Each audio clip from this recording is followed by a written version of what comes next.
Welcome, everyone, to What to Watch Live, the show where we discuss the best in TV and entertainment this week. My name is David, and today I am joined by my fellow Xfinity editors, Kwam, and for the first time in months, Kayla's back. Hey, I'm back. Welcome. So happy to have you here, as always, and happy to have you here, Kwam. You're looking so dapper today. Someone has to. Thank you, David. I was waiting for I was waiting for you to recognize me. Well, we are so happy that you're here out there in the universe. Thank you. If you're watching us across Xfinity platforms, or maybe you're watching 24/7, early in the morning, afternoon, late at night on the What to Watch channel on Zumo. We have a really great show for you today, as always. So let's get right down to it. On today's show, Kayla will kick things off by telling us about the all-new Black Literature collection. I will reveal the sci-fi horror movie I'm absolutely obsessed with. Kayla will be back to discuss this week's MGM Plus free preview. Kwam will chat a bit about the 3 songs and albums he can't take his ears off of. And as always, we'll help you organize your TV watch list for the week ahead. So let's kick things off with stories that jumped from the small page to the big screen in a segment called Featured Collection.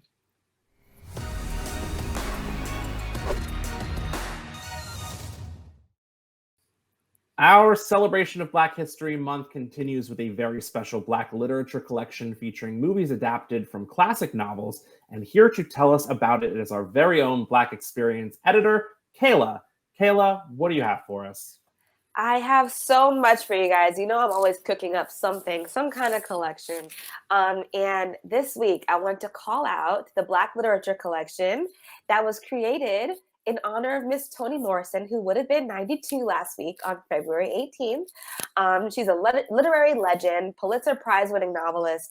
So I thought it'd be a good idea to put together a collection of Black books that were adapted into TV series and films.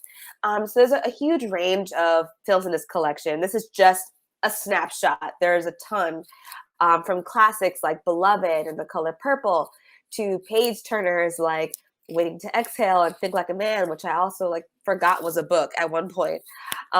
Best-selling biographies like Malcolm X, The Pursuit of Happiness, the list goes on. And there are also documentaries that will highlight the most iconic Black authors and playwrights, including Toni Morrison, James Baldwin, August Wilson, Zora Neale Hurston, and so many more. My recent favorite is from scratch, okay? But if I had to pick a classic favorite, it has got to be A Raisin in the Sun, which was adapted from a play written by Lorraine Hansberry. The title comes from the poem Harlem by Langston Hughes. If you know it, might sound familiar. What happens to a dream deferred? Does it dry up like a raisin in the sun? So it centers on the Younger family who receives an insurance check for $10,000 after their father passes away. And the whole plot is about what to do with the money. Like each of the members of the family has something to say about what can we do with this $10,000.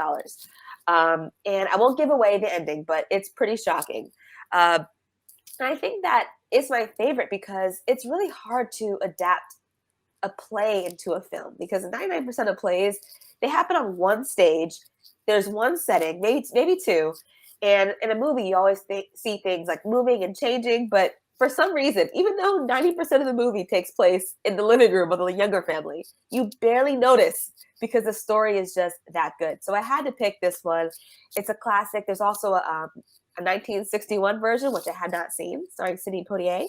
But this one I have seen. And the cast is it's star-studded. I mean, come on. It's great. So that's my favorite. Kwame, what's your favorite movie that's been adapted from a book? That's a great picture option, Kayla. Actually saw the original Raisin in the Sun with Sidney Poitier. It's such a great movie, and it was a good historical piece. But for myself, I am a student of history, and I really love Malcolm X, and so I've seen this movie, years ago, and it's always been a really, one of my favorite movies of all time.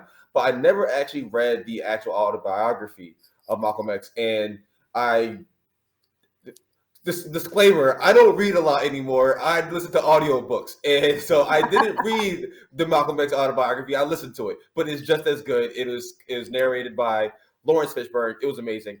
And it's crazy to see how much from the autobiography, the book, that they actually were able to, show on screen. And having be able to, see the movie and then like go back and quote unquote read the book, you can see the plot points in the movie that were lifted right from the book.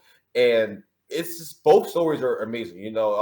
Malcolm X was a incredible man. I'm so impressed of his, educational journey. For those who don't know, Malcolm X was just a regular guy, even a crook at one point, where he was, committing petty crimes. Then he gets sent to prison, and then he pretty much reformed his entire life after, being introduced to a mentor of sorts while he was in prison. And that's really where he, gained all of his information. He just would spend all of his time reading, and to the point where he read literally everything that was in the prison library.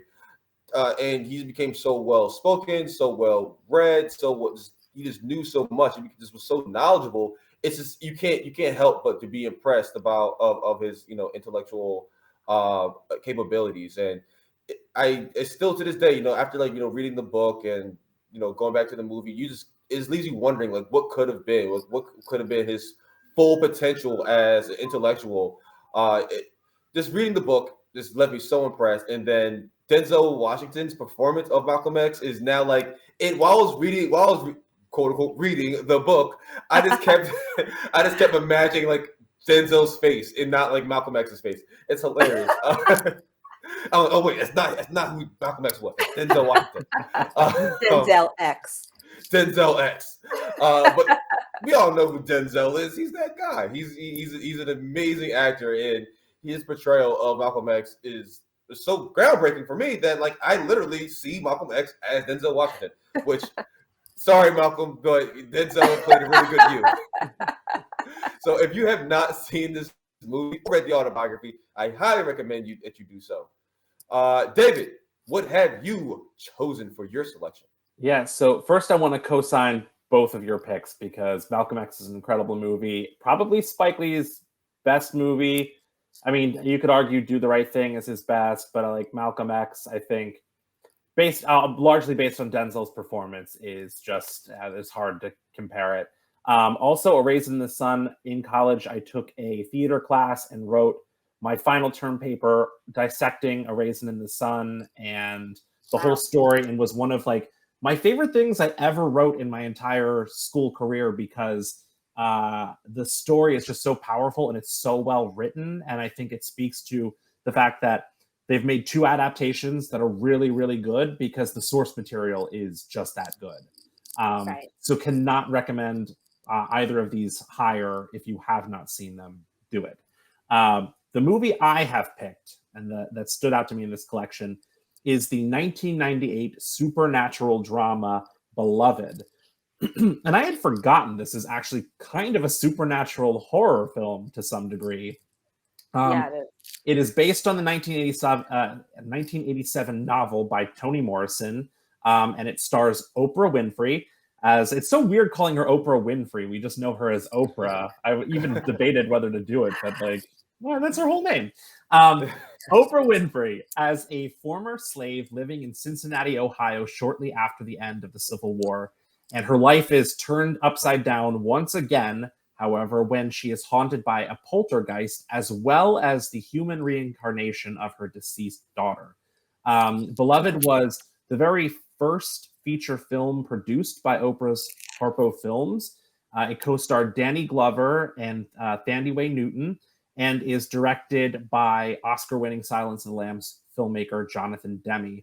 And this movie holds a like weird place in my heart, actually, for a weird reason, because a portion of it was filmed in my hometown of Lancaster, PA, literally right down the street from my house at a place called Landis Valley Museum, which is sort of this outdoor living history museum, not unlike a Renaissance fair, but with like colonial farm people.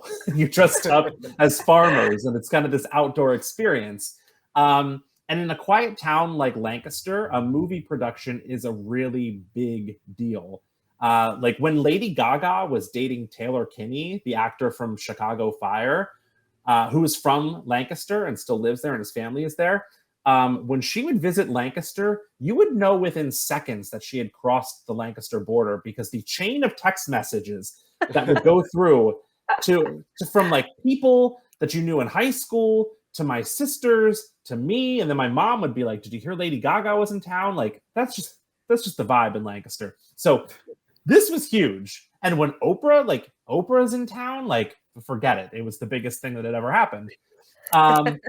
But I was in high school at the time Beloved was filmed, and I specifically remember a bunch of kids skipping school to try and be extras in the movie. Like they weren't quiet about it. They're like, "I'm going down to be an extra in this movie." And quite a few of them were actually. And then that was a big deal. And then some of them went to the local premiere of the movie, and that was a big deal. I don't know. It's just one of those things that I remember from being a kid.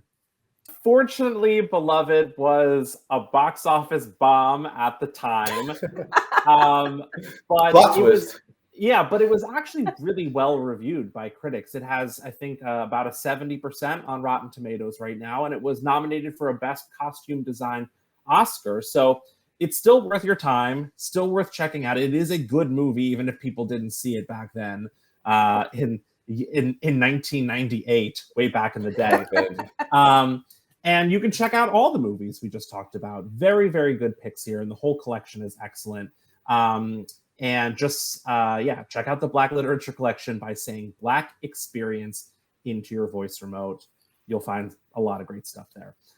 Next up, I'd like to introduce you to my Model 3 generative android in a segment called Impressed and Obsessed.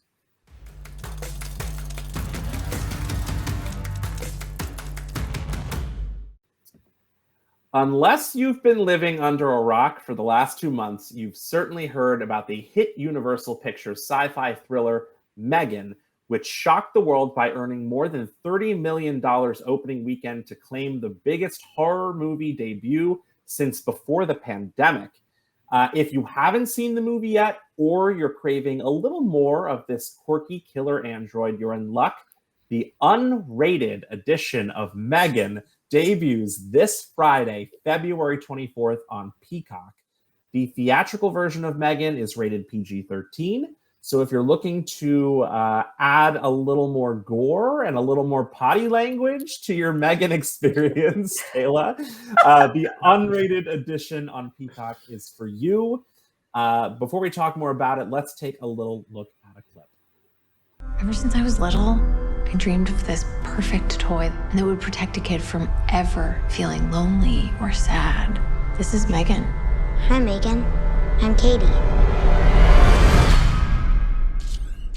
It's nice to meet you, Katie. Do you want to hang out? Okay. Megan, your goal is to protect Katie from harm, both physical and emotional. Is that a doll? Model 3 generative android. Megan, for short. I can't believe you made this. I love it. Wanna hang out, yeah, sounds like fun. Great job. It's nice to have a friend. It's honestly like she's part of the family now. They could be building emotional connections that are too hard to untangle. She's the happiest she's been since her parents died. Eat the toppings, Katie. Research shows if you force a child to eat vegetables, they'll be less likely to choose those foods as adults. Is that so? Yes. Experts say... Megan, turn off. I thought we were having a conversation. Does she talk? Make her say something. Stop! Don't! Megan! You should probably run.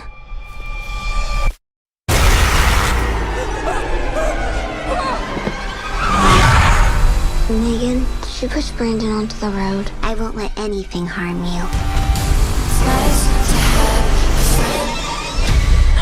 Megan, turn off. Recalibrating response model.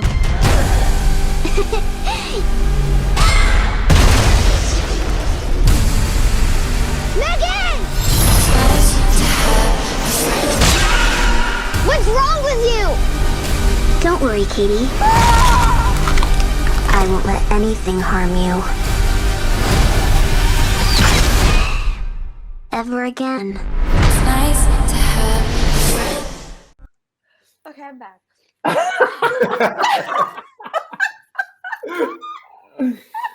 If you're new to the show, you have no idea that Kayla really hates horror movies. Oh my god, this is so scary. Oh, I couldn't even mute it because I couldn't be able to hear like when it's supposed to come back on. Oh my god. Okay. Okay. Kwame, before I get rolling here, have you seen this yet? I have not. Admittedly, I have not. I'm not the biggest fan of killer dolls. They just don't scare me. But given the amount of hype that this movie has gotten, I am actually super excited to watch the unrated version. No, Quam, no. And I want to see. I want to see the dance moves. You saw it there in the trailer where she's like, doing the thing, and it's been memed to death. And I was like, okay, now I feel like I have to watch it. So let me tell you more about it. We got some of it in the trailer, but the film stars Allison Williams, who you probably know from Girls and Get Out. She is a roboticist named Gemma, who unexpectedly becomes guardian of her young niece, Katie. And when Katie struggles to assimilate to her new living arrangements, Gemma, I knew I was going to say it wrong, Gemma, creates a life-size humanoid robot named Megan to be Katie's new friend. But when Megan's artificial intelligence evolves faster than anyone could have imagined, she takes her job of protecting Katie way too far. I will say, I did not know what to expect. When I sat down to watch Megan for the first time, I watched it in a theater. I legitimately thought this is going to be one of those typical jump scare horror movies that these studios seem to dump in January. January has a terrible horror movie almost every single year, and I thought, this is that. They put it here. I was not even looking forward to seeing it. But from the very first scene, it was instantly clear that Megan was not going to be one of those like self-serious horror movies. I actually think the trailer makes it look more serious and scarier than it actually is. Okay.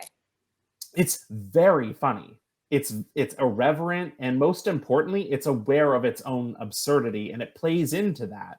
It's very goofy, and it's like kind of jokes about itself. And I generally don't enjoy seeing movies with an audience anymore. Sorry, it's just not. Likewise, David. Likewise. Yeah. But this one was so much fun with an audience. They were laughing, they were shouting, they were clapping. Cheering when Megan was dancing. She does a bunch of like really goofy things that people just loved. And normally that would drive me crazy. But this is one of those rare movies where the experience was enhanced by a vocal crowd. So I think it's a perfect kind of movie for people to gather friends, bring people over, have a few drinks if you participate in that sort of thing, and just enjoy the ride. It's ridiculous. I'll also add that the performances in the movie are really great. Firstly, there are two different actors who play Megan. One named Amy Donald, who plays Megan's body, and she's actually also a dancer, which becomes apparent when you watch the movie. And then there's another actor named Jenna Davis who performs Megan's voice, and they're both phenomenal. And second, the actor who plays Katie, her name is Violet McGraw, and she is sister of Madeline McGraw, who has also carved her own path in the horror genre, playing one of the leads in the movie The Black Phone, which I absolutely hate, but that's besides the point. We had to throw that in there. I had to. You don't watch The Black Phone. But they have like become sort of these like scream queen sisters at a very young age, which you don't see very often. And then there's Allison Williams, who in a lot of ways gives one of the best performances of her career in this movie. I didn't expect that on top of the comedy and like sort of the thriller horror aspect, the movie would actually tell a well-written story about tragedy and loss and friendship and how to deal with all of that. Totally took me by surprise. And I think Allison Williams is a large part of why that element of the story works. She brings a lot of humanity to it. So all that to say, I think it's totally worth your time. Megan's awesome. Just go and have fun. Okay, you made it sound less terrible. Okay. Y'all should have heard me. Y'all should have heard me backstage. I was freaking out. Okay. I was freaking out. it really, like, they put out a teaser trailer that like played up Megan's like dancing and how goofy she was. And then I think people were like, wait, this is kind of, what is this about? And then they were like, now we're going to put out a trailer that makes it look like a straight up horror movie. But it's not that either. It's like somewhere in the middle. Okay. Well, See, I thought she was going to try and kill Katie. So at least she's not trying to kill Katie. She's trying to protect her. So Oh, in yeah. my head, it makes it less scary. Like, okay. Yeah. Like, no, you're not going to she's- attack me in my sleep. You know? Right. I mean, if you're a threat to Probably. Katie, she might, you know. Yeah. Oh, well, see, if I'm Katie, Katie's like, I'm safe at night. That's Yeah. You're not Well- Katie, Kayla. You're Kayla. The unrated edition of Megan premieres on Peacock this Friday, February 24th. If you can't wait until then, it's available to own or rent on Xfinity platforms. Just say Megan or what to watch into your voice remote to check it out. Next up, Kayla is going to tell us about the TV shows and movies you can enjoy for free this week in a segment called Free.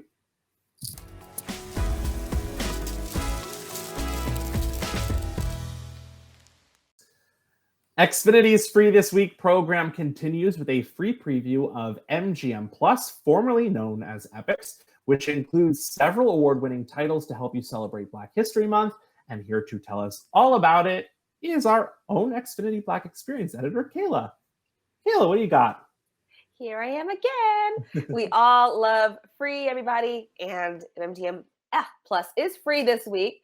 There are plenty of titles for you to check out, but since it's February, I have to call out some Black History Month titles, aside from the others. So there's Fences, which we already talked about in the literature collection, Waiting to Exhale, Respect, Godfather of Harlem. So if you want some crime mob history, we got that there. And a lot of other shows here. So I actually have not seen Come Away. That's on my watch list. But yeah, I definitely haven't seen Smile. So don't ask me about that one, okay? And Top Gun Maverick is amazing. So these are all titles that you can check out. Just say free this week into your X1 voice remote. Yeah, and it's funny how some of these titles kind of tie into what we already talked about, specifically Yeah. Fences, which was based on a play that was kind of like, as we were talking about, a one-scene play that kind of takes place in one place. Oh, and another Denzel movie. Another Denzel. Look at That's that. so He's good. everywhere.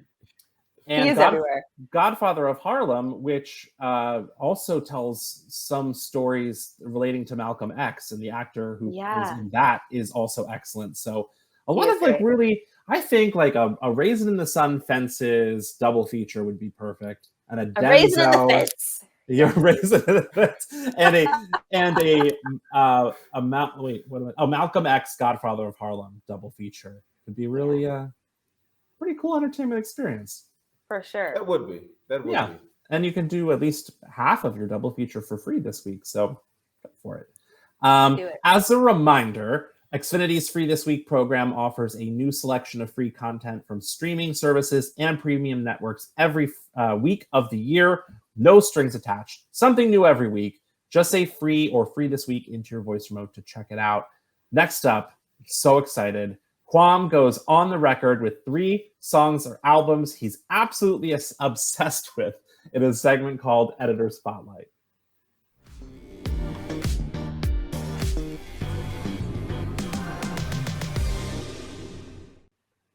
When it comes to today's hottest tunes, our very own Xfinity music editor is notoriously dripping in objectivity, which means if he says you should listen to a song, you are legally required to do so. This week, Quam is vibing with 3 brand new songs and albums you can listen to right now on Xfinity platforms. Quam, please tell us what you're listening to. Thank you so much, David, for that awesome introduction. And yes, I am dripping in objectivity. So what I say is true, and I will never steer you wrong. Nope. And the first thing that I want to bring up, the first project I want to bring up, comes from an artist that I would not have expected it to come from. It's coming from Lil Yachty. Lil Boat himself has dropped a rock, soul, funk amalgamation album, and it's so hard to really explain it. But let's take a look at this song to give us a quick vibe check.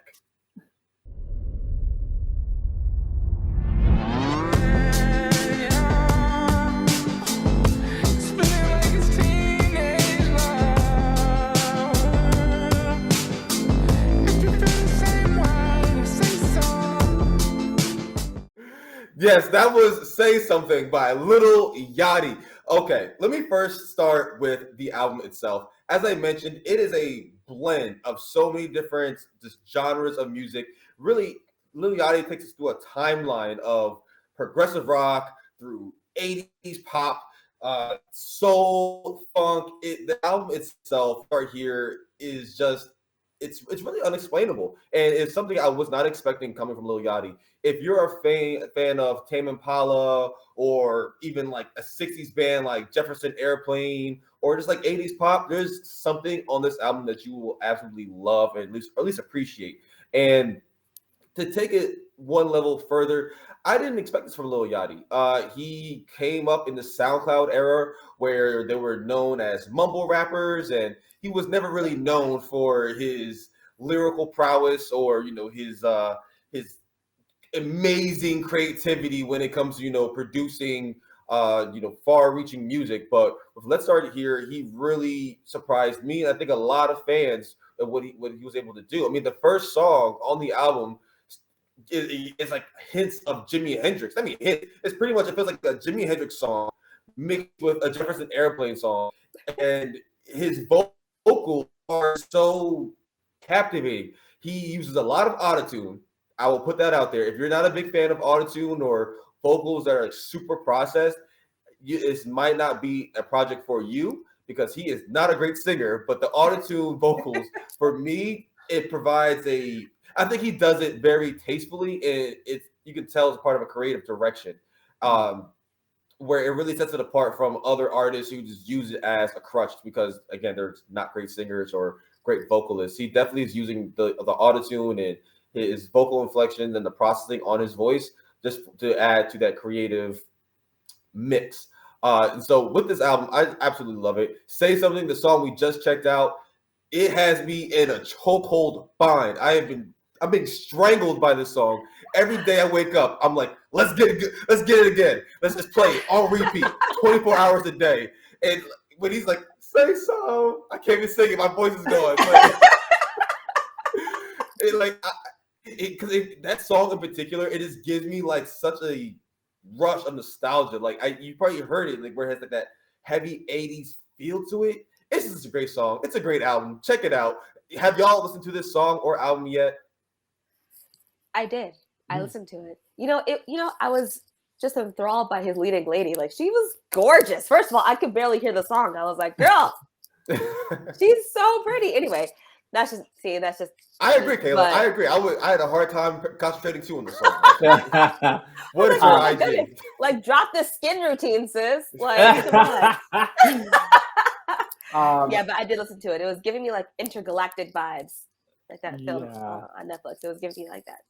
It's not something I would typically listen to, but Kwame, you do know that I love an 80s synth vibe, and so this specific song, I have not listened to anything besides this song, but I did really enjoy it because I do love that. Like, I love that that's coming back. There's like so many songs that I love that have that kind of vibe to it, the 80s synth pop.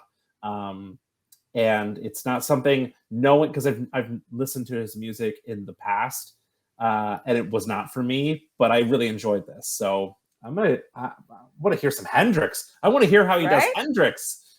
It's incredible. Like it's literally the first song on the album. And again, I was never the biggest Yachty fan, and so when I was like checking out this album, it's like, okay, Lil Yachty dropped an album.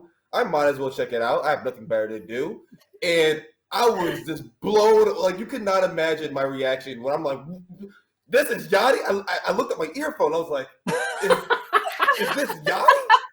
I was going to ask you, Com, how do you listen to new albums? Do you just blast it out loud, or do you use your headphones?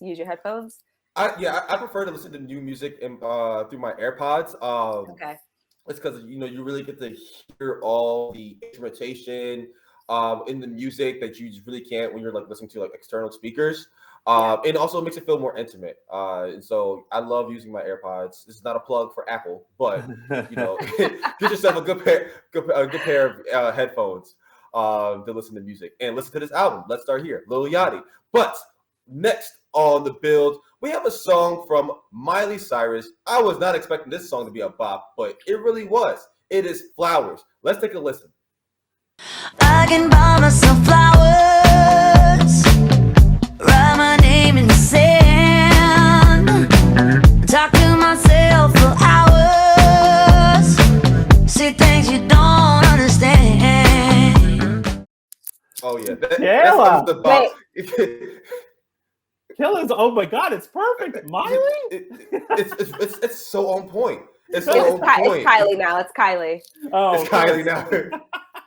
Kylie. I'm gonna call you Kylie from now on though. It's gonna be an ongoing joke. This song is amazing. I also have not been a huge Miley Cyrus fan historically, but this song is a banger, certified hit. It's gone #1, so it's quite literally a certified hit. And I'm a sucker for, breakup songs and, FU songs and songs like I can do bad all by myself. Matter of fact, I'm not doing bad. I'm doing good. I just bought myself flowers. Boom. Flowers. That was part. me on Valentine's Day. I don't have Period. a Valentine's. I had to buy myself flowers. And I blasted Miley Cyrus flowers because I had to buy my own flowers. It's incredible. If you probably heard this song already, but again, it's obviously referencing her breakup from her husband, Liam something. Hemsworth. Hemsworth, that guy. That guy, the guy who didn't want to see her twerk on the red carpet. That guy. I think she's doing great. Miley, you're making great life decisions. But this song it's a bop. And according to our producer this week, Aaron, this song is almost a pseudo response to Bruno Mars's I Should Have Bought You Flowers, because there's a lot of references to Miley and Liam in that song, and she's pretty much bringing that back here as a response. And I love an interconnected music universe, so what can I say? I will say this though, Miley, I understand this is your song as your way to say I'm over it, I'm done with you, but from one broken heart to another, it's not the best look. Just because Liam's clearly living in your head rent-free. You made an entire song about him. You referenced another song that was about him. Sis, sometimes the best things are just left unsaid. But I appreciate the song. Kayla, I know you listen to the song. You were I've never heard it. I don't know what you're talking about. Honestly. Oh, I mean Kylie. Sorry, Kylie. Have you heard this song? Of course, I love this song, and I actually wasn't even gonna click on it when it first came out. I was like, okay, but I simply just said, click on the song, just click on it, and I haven't looked back since. I haven't looked back. It's a vibe. It's a whole vibe, and I'm married, guys, and it's a vibe. Okay? Just don't tell my husband I listen to the song. But, well, as a single man myself, I can buy myself houseplants. Maybe not flowers, but I buy all these houseplants. That's what I buy for myself. And yeah, are they even alive? Are they alive and well? They're looking kind of brown, David.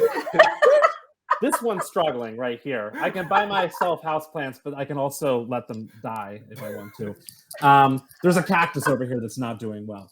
But I love this song.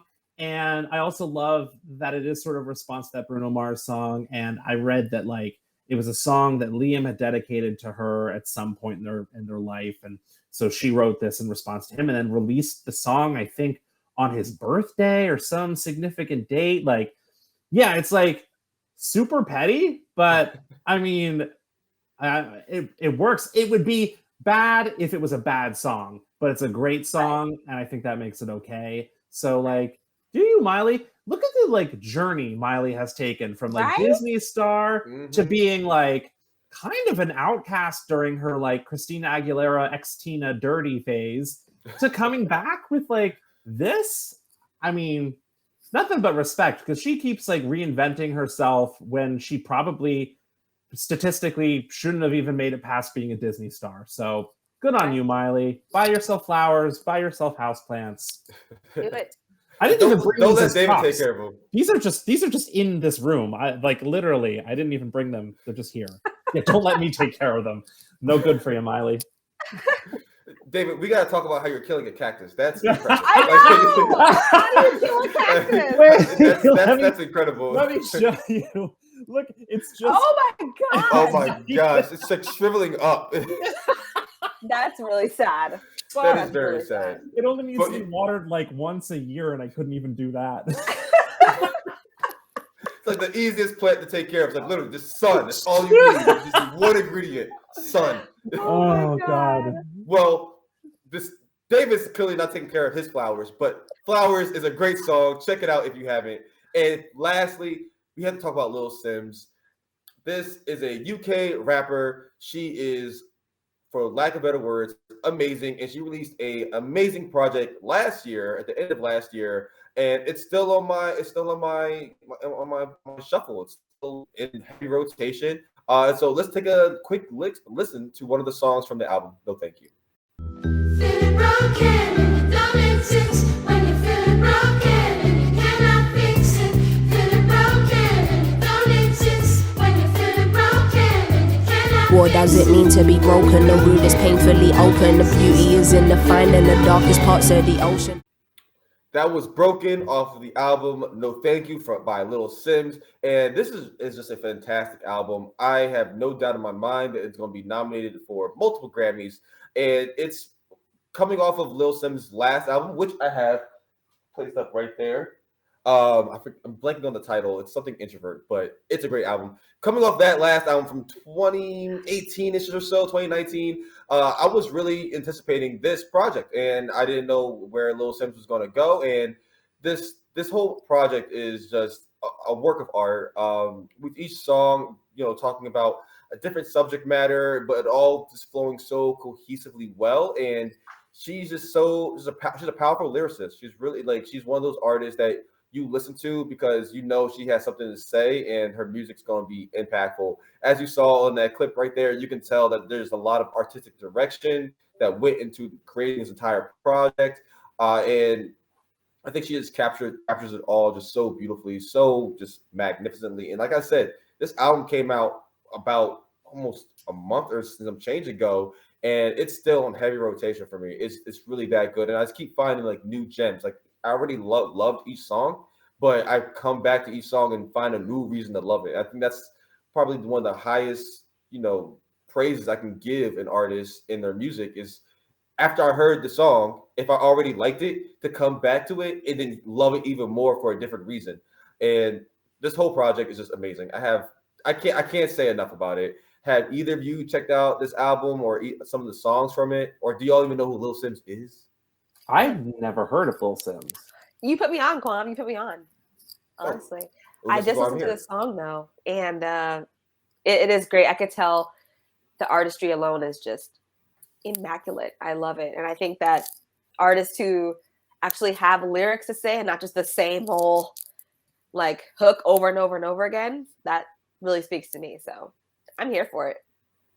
Yeah, I really enjoyed this song as well, and excited to explore more. It's someone who's totally new to me, so you always introduce me to new artists and new music. That's why I look forward to this. This is why I'm here. I am dripping in objectivity. What I say is hot. It is hot, and you should check it out. Well, wait, Kwam. Okay, let me ask you this though. What do you do with each of these songs? What are you doing? Are you in the gym with Lil Yachty? Are you driving with Miley Cyrus? And are you just cooking dinner with Lil Sims? What are you doing? What am I cooking dinner with Lil Sims? That would be a lot of fun. What do you do when you're listening to each of these songs? What are you doing? Music for me is, just universal, and I could be doing all of those things, Do you go to the gym listening to Lil Sims? Yes. Listen, there's times where usually I like to listen to hype music and, music that gets you activated when I'm in the gym, but there's also times where I need to really just focus and just be a little bit more level-headed and just mindful of my workouts. And I like to throw on stuff that's a little bit more chill or relaxed or isn't as, super hyped up. Lil Yachty's album, I listen to it everywhere, man. I've been listening to Lil Yachty's album while I'm sleeping, while I'm in the shower, while I'm working. The Lil Yachty's album I can listen at any time, at any part of the day. And Miley Cyrus Flowers, listen, when I'm in a funk, during Valentine's Day, when I was by myself eating chocolates, looking at my bouquet of roses, I had to put on Flowers. I had a nice bouquet of roses on my table, on my coffee table, and I was like, Miley Cyrus, this is your time to shine. I probably gave her like 1,000 streams that night. It was on repeat. Wait, That's Kayla. your Spotify Wrapped. Kayla, in my life, I've only been pulled over twice for speeding. The first time I was ever pulled over for speeding, it was 100% because I was rocking out to Miley Cyrus's Party in the USA. I was in a zone. My sister was with me, and we'll back up the story. I mean, I was like, I was into it, and suddenly those sirens, and it was because I was so into the song, 100% because of Miley. Oh my god! Did the that's cop hilarious. give you leeway? Did he understand the fandom at that moment, or he's like, sorry, sir, I looked to my ticket. left and I saw the Hollywood sign, and he was like, "What are you talking about?" I was like, "Just give me my ticket." Yeah, it's 100% Miley's fault, and I have a really great icebreaker one day if I ever meet her. Like, you got me a ticket. Yeah. Well, go ahead, Kwam. Wrap it up. Oh, thank you, David. I was going to say, you can check out all these songs, all these albums, and so much more, everything that I'm listening to, just by saying all the records into your Xfinity voice remote. Now, David, transition us into our next, please. Hey, before we head out, as always, we're here to help you organize your TV watch list with a segment called Plan Ahead.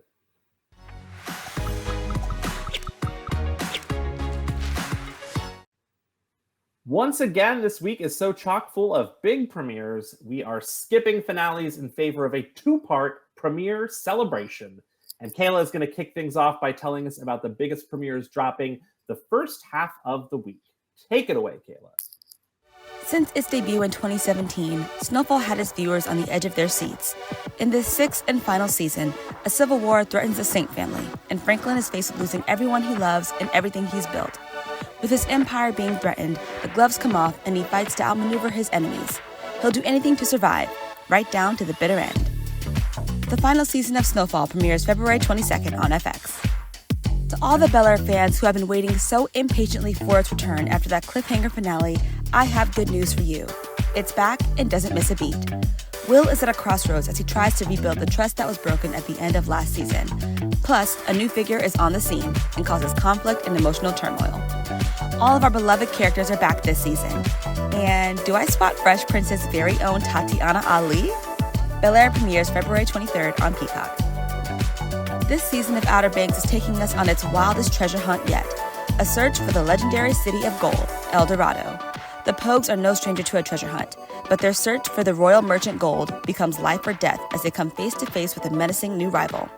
Relationships are tested, new alliances are forged, and the search for the treasure reaches dangerous new heights. Outer Banks premieres February 23rd on Netflix. If you haven't been watching Alaska Daily, you've been missing out on a real gem. Hilary Swank stars as Eileen Fitzgerald, an investigative reporter who leaves her high-profile life in New York to join a daily Metro newspaper and solve a string of murders in the area. When audiences last saw Eileen, they were left with a heart-dropping scene where she was held at gunpoint and being held hostage in the newsroom. The mid-season premiere picks right back up where it left all of our jaws on the floor. Alaska Daily premieres February 23rd on ABC. Last but not least is The New Kid on the Block. Liaison is the latest high-stakes contemporary thriller. A little bit of action, espionage, and political intrigue come together to create an unpredictable, multi-layered plot. Vincent Cassel and Eva Green star in this captivating rollercoaster ride, sure to throw its viewers off their balance. Liaison premieres February 24th on Apple TV+. That's a great start, but we're not through yet. And Kwam is going to give us all the details on the shows premiering this weekend. Kwam? So I absolutely love shows that satirize workplace culture, and I love Christoph Waltz. So if you put those two things together, you have a winning formula. The Consultant explores the sinister relationship between boss and employee. When Regis Patoff, played by Christoph Waltz, is hired as a consultant to improve the business at the company Compware, employees experience new demands and challenges that put everything into question, including their lives. I don't know about you, but me personally, I'll just have to boss up. The Consultant comes to Prime Video on February 24th. Honestly, super jealous of Eugene Levy. Levy is a self-confessed, non-adventurous type. However, he's apparently agreed to broaden his horizons for the show through reluctant traveling. This 8-episode series follows the Schitt's Creek star as he visits destinations in Costa Rica, Finland, Italy, Japan, Maldives, Portugal, South Africa, and the United States. I mean, how heroic of Levy to broaden his horizons for this new show. The Reluctant Traveler comes to Apple TV Plus on February 24th. This has to be some kind of record for the longest break in between seasons. Originally airing in 2009, Party Down follows a LA catering team full of aspiring actors, writers, and drifters. This assortment of your stereotypical Angelinos work small gigs while hoping they'll get their big break. While the show was initially canceled in 2010, its season 3 premiere will air on Starz on February 24th. Now, who could have predicted that a movie about a murderous doll would be uber successful? Megan, or how I like to call it, M. Freegan, follows a brilliant scientist who designs a lifelike doll with artificial intelligence. Megan can listen, watch, and learn as it plays the role of a friend, a playmate, and a protector. What could go wrong, right? I just hope that we get the Chucky Megan crossover that we all want. Megan will be coming to Peacock on February 24th. Finally, all good things must come to an end. NBC's The Blacklist is set to kick off its 10th and final season. The Blacklist follows Raymond "Red" Reddington, played by James Spader. Red is a former U.S. intelligence officer who disappears off the grid and becomes one of the FBI's 10 most wanted figures. After escaping the clutches of the FBI for years, Red surrenders himself. In exchange for his safety, Red offers the blacklist of criminals to the authorities. The Blacklist comes back to NBC on February 26th. And that will do it for today's show. Thank you to my fellow Xfinity editors, Kwame and Kayla, for joining me this week. Shout out to Aaron for holding it down while Brad takes a break, probably a mental health break from all of us, and everyone else behind the scenes for making the show run smoothly. We appreciate all of you. If you want to check out the TV shows and movies we talked about today, get more of our entertainment recommendations, or watch us interview big celebrities, just say what to watch into your voice remote, or tune in here every Monday at 4 p.m. Eastern for a new episode. And if you're anywhere across the country, check us out 24/7 on the Xfinity What to Watch channel on Zumo. My name is David. Thank you so much for joining us on What to Watch Live.